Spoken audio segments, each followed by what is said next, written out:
Retrouvez dans cette vidéo les conseils de jeu et analyse de nos chevaux sélectionnés.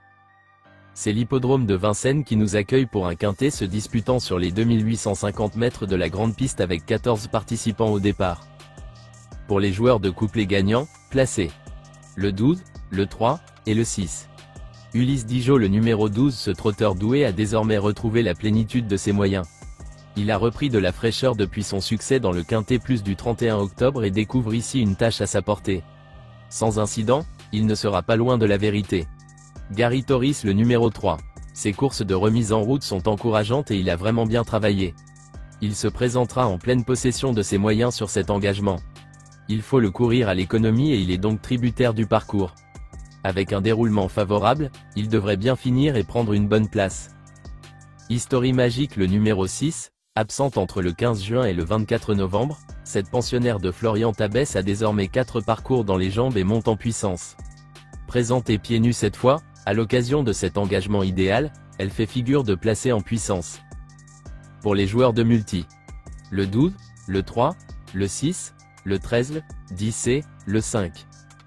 Gloire du Perche, le numéro 13, globalement décevante cette année, cette fille du Toki vient de refaire surface dans le prix du SAP, première, sur les 2100 mètres de la grande piste. Elle s'entend parfaitement avec David Thomain et découvre, dans la foulée, un engagement favorable. Première chance. Gasoline du Seu, le numéro 10, dotée d'une belle pointe de vitesse finale, cette fille d'opium vient d'afficher un net regain de forme sur les 2100 mètres de la grande piste, troisième. Si l'épreuve est suffisamment rythmée, elle a les moyens de se mêler à la lutte pour les accessites. Frenchy Berry, le numéro 5, ce bon finisseur donne toujours son maximum et retrouve un parcours sur lequel il avait fini deuxième d'un Quintet Plus en septembre 2023.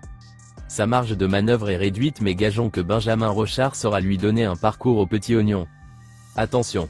Gisaro, le numéro 1, se montre parfois fautif, mais il possède suffisamment de moyens pour envisager un bon classement dans ce genre de tournoi. Il est le moins riche au départ mais il n'est pas le moins doué. Sage, il a les moyens d'intégrer dans la bonne combinaison du Quintet Plus. Honneur du CB, le numéro 7, cet ex-pensionnaire de Franck Leblanc vient de refaire surface au trot monté, sur l'hippodrome de Chartres. Il a recouvré une bonne partie de ses sensations mais semble désormais plus tranchant sous la selle. Il remplirait son contrat en prenant la 5e place.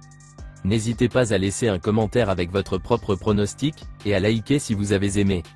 Voici notre pronostic. Bon jeu à tous.